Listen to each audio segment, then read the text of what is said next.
बेसन को घी में डालें और कमाल देखें। आज मैं आपसे शेयर करूंगी बहुत मज़े की रेसिपी। तो चलिए इसको बनाना शुरू करते हैं। बिस्मिल्लाहिर्रहमानिर्रहीम। सबसे पहले एक कढ़ाई में लेंगे हम हाफ कप घी। यहाँ पे आपने घी का इस्तेमाल करना है, ऑयल का यूज़ बिल्कुल नहीं करना। और इसमें शामिल कर देंगे 1 कप बेसन। आधा कप हमने घी इस्तेमाल किया है और 1 कप बेसन लिया है, ठीक है। अच्छे से इसको मिक्स करेंगे और हल्की आंच पे इसको हम अच्छी तरह से भून लेंगे जब तक इसकी प्यारी सी खुशबू आनी शुरू नहीं हो जाती। तो ये देखें, जैसे जैसे हमने इसको पकाना शुरू किया है अभी इसकी गुठलियाँ सी बन गई हैं, ठीक है। लेकिन आपने इसको स्पैचुला से मुसलसल चम्मच को चलाते रहना है, इसको हिलाते जाने ताकि ये सारी गुठलियाँ जो हैं, ये जो बेसन इकट्ठा सा हो गया है, ये सेट हो जाए। तो 2 से 3 मिनट के बाद इस तरह की इसकी कंडीशन हो जाएगी, ये बिल्कुल पतला होना शुरू हो जाएगा। और अभी हमने इसको मज़ीद भूनना है क्योंकि अभी इसकी खुशबू भी नहीं आ रही और इसका कलर भी चेंज नहीं हुआ, ठीक है। कम से कम इसकी भुनाई करते हुए आपको हल्की आंच पे जो है वो 5 से 7 मिनट लग जाएंगे। आपने आग को बिल्कुल तेज़ नहीं करना वरना बेसन का कलर सारा ख़राब हो जाएगा, बेसन में से जली हुई स्मेल आने लगेगी।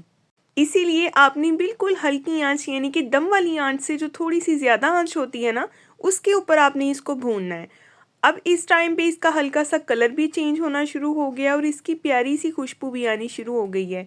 तो ये देखिए इसके अंदर कितने सारे बबल्स बनने लग गए हैं और इसकी कंसिस्टेंसी बिल्कुल पतली सी हो गई है। ये देखिए लिक्विड जैसी, हमें ऐसी ही इसकी कंसिस्टेंसी चाहिए थी।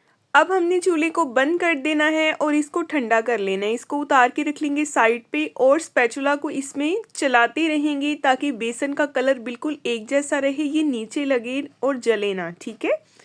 इसको रख लेते हैं हम साइड पे और दूसरी तरफ एक पॉट में हम लेंगे हाफ कप चीनी और इसमें जाएगा हाफ कप से थोड़ा कम पानी। 3 अदद हरी इलायचियाँ इसमें शामिल करेंगे। हरी इलायची का अपने मुंह खोल देना है, ठीक है। और मिक्स करेंगे, फ्लेम को ऑन करेंगे और हमने इसकी चाशनी तैयार करनी है 1 तार वाली। अब आपको कैसे पता चलेगा कि 1 तार वाली चाशनी तैयार हो गई है? आपने इसको चेक कर लेना है।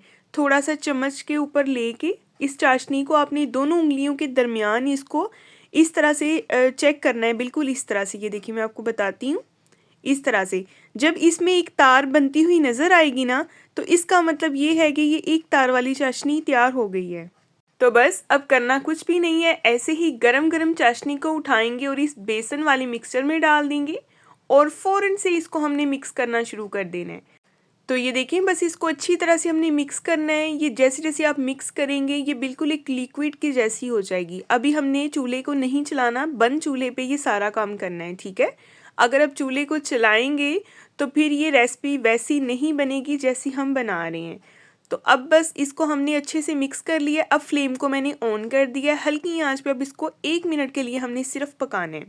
आप इसकी कंसिस्टेंसी देख सकते हैं, बिल्कुल इसी तरह की हमें चाहिए, लिक्विड जैसी। और यहाँ तक किस किस को पता चल गया है कि हम क्या बना रहे हैं? मुझे फीडबैक में लाजमी बताइएगा कि किस किस को इस रेसिपी का पहले से पता चल गया था हम क्या बना रहे हैं और किसको नहीं पता चला। और मेरे प्यारे प्यारे व्यूवर्स मुझे कहाँ से, किस किस सिटी से, किस किस कंट्री से वॉच करें, मुझे फीडबैक में लाजमी बताया करें। अगर वीडियो पसंद आ रही है इसको लाइक कर दें, चैनल को भी सब्सक्राइब कर दें ताकि आपको हर नई आने वाली वीडियो का नोटिफिकेशन मिले। तो इस मिक्सचर को 1 मिनट हमने पकाया है और उसके बाद इसको शिफ्ट कर दिया एक प्लेट में। हल्का हल्का से इसको सेट कर लेंगे, फैला लेंगे और इसके ऊपर हम टॉपिंग करेंगे क्रश किए हुए बादाम की। आप किसी भी ड्राई फ्रूट की टॉपिंग कर सकते हैं। आप यहाँ पे तिल की टॉपिंग भी कर सकते हैं, आप यहाँ पे काजू की, अखरोट की या फिर आप पिस्ते की टॉपिंग भी कर सकते हैं, जो ड्राई फ्रूट भी आपको अच्छा लगे। हल्का हल्का इसको प्रेस कर देंगे ताकि ये ड्राई फ्रूट इसके अंदर चला जाए और जब हम इसकी कटिंग करें तो ये उतरे ना। तो अब हमने इसको सेट होने देना है। ये हमने बनाई है बेसन की नरम टुकड़ियाँ और ये इतनी मज़ेदार बनी है। अभी मैं आपको चेक करवाती हूँ। आपने इसको प्रॉपर ठंडा होने देना है, आपने फिर इसकी कटिंग करनी है, ठीक है। यहाँ पे अभी प्रॉपर ये ठंडा नहीं हुआ लेकिन फिर भी मैं इसकी कटिंग कर रही हूँ। अगर आप भी मज़ेदार सी सॉफ्ट जो है वो बेसन की टुकड़ी बनाना चाहते हैं तो आप इस रेसिपी को ट्राई करें। इंशाल्लाह इससे ये टुकड़ियाँ बिल्कुल भी सख्त नहीं होंगी। आप इसको 1 माह के लिए स्टोर कर सकते हैं, चाहे आप इसको 2 माह के लिए स्टोर करें, चाहे आप इसको 3 माह के लिए स्टोर करें, लेकिन ये टुकड़ियाँ सख्त नहीं होंगी, ये गारंटी है। इस तरीके से अगर बनाएंगे तो इसको बिल्कुल कॉपी करके आपने वैसे ही बनाना है जैसे मैंने आपको बताया है।